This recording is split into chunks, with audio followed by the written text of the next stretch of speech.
എടത്തിരുത്തിയിൽ വിസ്മയ കാഴ്ചയൊരുക്കി ചെണ്ടുമല്ലിപ്പാടം. എടത്തിരുത്തി വിത്തുൽപാദന കേന്ദ്രത്തിലാണ് ചെണ്ടുമല്ലി പൂത്തുലഞ്ഞു നിൽക്കുന്നത്. സീഡ് ഫാമിലെ ജീവനക്കാരാണ് ഓണവിപണി ലക്ഷ്യമിട്ട് ചെണ്ടുമല്ലി കൃഷി ചെയ്ത് നേട്ടം കൊയ്തത്. എടത്തിരുത്തി വിത്തുൽപാദന കേന്ദ്രത്തിനോട് ചേർന്ന സ്ഥലത്ത് മത്സ്യം വളർത്തുന്ന കുളത്തിന് ചുറ്റുമാണ് പൂക്കൃഷി ഒരുക്കിയിരിക്കുന്നത്. 2000 ഗ്രോ ബാഗുകളിലായാണ് ചെണ്ടുമല്ലി പൂത്തു നിൽക്കുന്നത്. സീഡ് ഫാമിലെ ഉദ്യോഗസ്ഥരുടെ മേൽനോട്ടത്തിൽ തൊഴിലാളികളാണ് ചെണ്ടുമല്ലി നട്ടുവളർത്തിയത്. കുളത്തിന് ചുറ്റും ചെണ്ടുമല്ലി പൂത്തു നിൽക്കുന്നത് നയനമനോഹര കാഴ്ചയാണ് സമ്മാനിക്കുന്നത്. ചെണ്ടുമല്ലിയുടെ വിളവെടുപ്പ് ജില്ലാ പഞ്ചായത്ത് വികസനകാര്യ standing committee chairperson Manjula Arun ഉദ്ഘാടനം ചെയ്തു.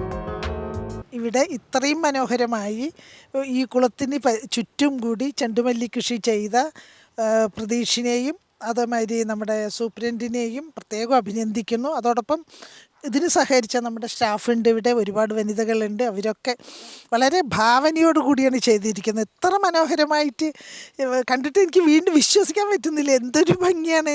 ചെണ്ടുമല്ലിയൊക്കെ വളരെ വലിപ്പമുള്ള ചെണ്ടുമല്ലിയാണ് പൂത്തു നിൽക്കുന്നത്. വിപണനം നടത്തുക തന്നെയാണ് നമ്മുടെ ലക്ഷ്യം.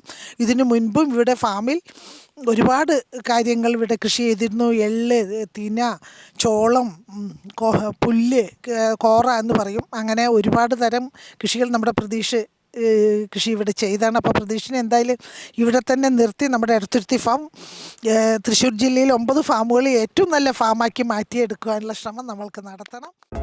സീനിയർ കൃഷി ഓഫീസർ എസ് മിനി, കൃഷി അസിസ്റ്റന്റ് ബി പ്രതീഷ്, മറ്റു ഉദ്യോഗസ്ഥർ, തൊഴിലാളികൾ തുടങ്ങിയവർ ചടങ്ങിൽ പങ്കെടുത്തു.